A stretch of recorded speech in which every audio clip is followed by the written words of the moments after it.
Sinabi mismo ni DeAndre Ayton na mas nakukuha pa ngayon ni Reeves ang laro niya bilang starting center. May mga report pa na nakokontrol nga ni Reeves itong si Ayton sa positive way para nga mas lumabas pa nga raw talaga yung potential nitong si Ayton pagdating sa pagiging dominant center. Sinabi naman ni Ayton kasi na since nang dumating siya sa Lakers, dinadissect na nga raw talaga siya ni Reeves mula pa lang sa training camp at sa mga practice nila hanggang preseason games. At ngayon sa regular games mukhang nagiging effective naman nga raw talaga at mas lumalabas yung full potential nitong si Ayton sa pagiging interior defender. Si Ayton kailangan nga raw na ipagpatuloy ang pagiging aggressive, consistent sa rebounds at dunks, hindi lang kapag gusto niya. Kailangan na nga raw inorm to sa lineup. Kailangan itong maging consistent defensively at mag-ambag ng opensa sa ilalim.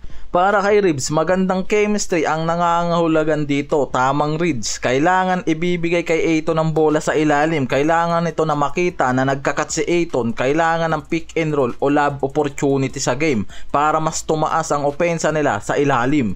Para sa Lakers, magiging mahalaga ang pag-fine tune sa sistema. Si JJ Redick dapat tiyakin nga raw na si Ayton nakakakuha ng tamang positioning at touches, especially kung merong Luka, Lebron o kaya wala naman o may limitadong oras yung mga to. Katulad ngayon, walang Lebron at Luka, si Reeves yung gumagana. At nakikita naman natin na nagiging maganda talaga ang chemistry nitong si Reeves para kay Ayton. Effective, kumbaga yung dalawang yan. Kahit si Luka kasi kontra sa Timberwolves, aminado to na hindi niya gaano binibigyan nga raw ng pagkakataon isa touches sa ilalim itong si Ayton. Sa madaling salita, hindi pa nito gaano nagagamay yung chemistry nila sa isa't isa. Samantalang sinabi ni Ayton naman sa interview na si Reeves mula pa lang nung practice, training camp nila, pinag-aralan na nga raw talaga yung galaw niya sa ilalim. Meaning na hindi nga lang daw basta connection sa loob ng court yung mga to.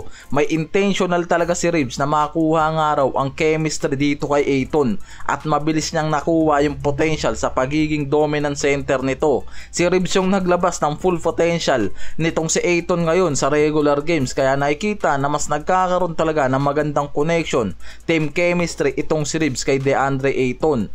Sa laro nila kontra sa Kings, si Reeves nakagawa ng career high 51 points. Si Ayton nakapag-ambag agad dyan ng 22 points, 15 rebounds kasama yung 5 offensive boards na naiiba nga sa dalawang games nila sa regular games. Kaya nakikitang may malaking potential ang kombinasyon ngayon na nabubuo dito kay Reeves at Ayton. Si Reeves ngayon kitang kita yung pagiging guard at backcourt duo para kay Luka, effective yan. Si Ayton bilang big at kailangan na nga lang daw nitong maging consistent pa at aggressive sa depensa. Kaya nakikita na kapag nag-sync sila, may magandang balance ngayon ang Lakers na magagawa at may malaking potential para sa win now mood nila. At yan mismo yung nakikita ngayon dahil sa nagiging magandang connection at team chemistry para dito kay Reeves at Ayton, at nalalabas nitong si Reeves yung full potential sa pagiging dominante nitong si Ayton pagdating sa ilalim.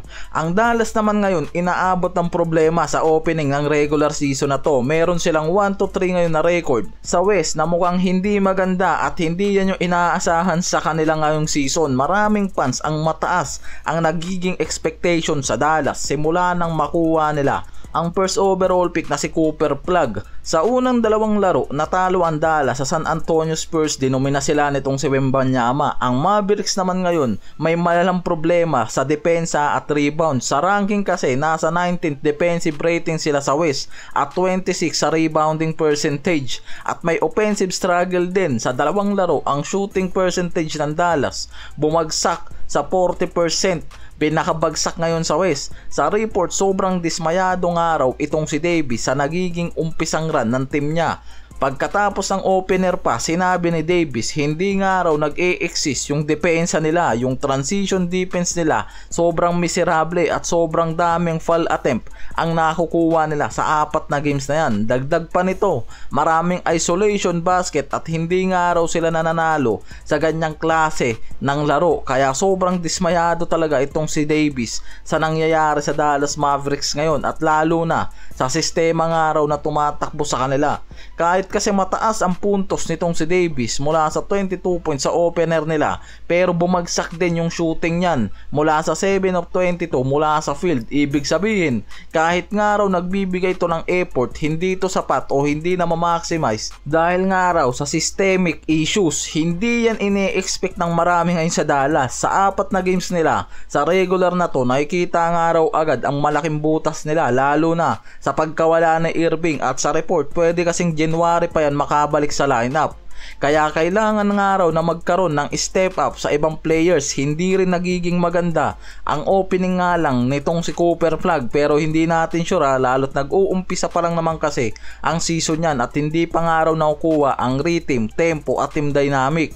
Si Davis ngayon sa report disappointed, pero hindi lang naman dahil sa sarili niyang performance, dahil nakikita niya na maraming bagay ang hindi nga raw tumatakbo sa sistema ng Dallas ngayon ng maayos: depensa, transition, ball movement. At sa tingin nga raw nitong si Davis, meron silang kakayahan pero hindi nga raw nagagawa ng maayos at magandang sistema ang mga ito. May team expectation na mataas para sa kanya, pero ang simula ng season nagpapakita na maraming seryosong issue at nagpapabigat sa kanyang frustration lalo.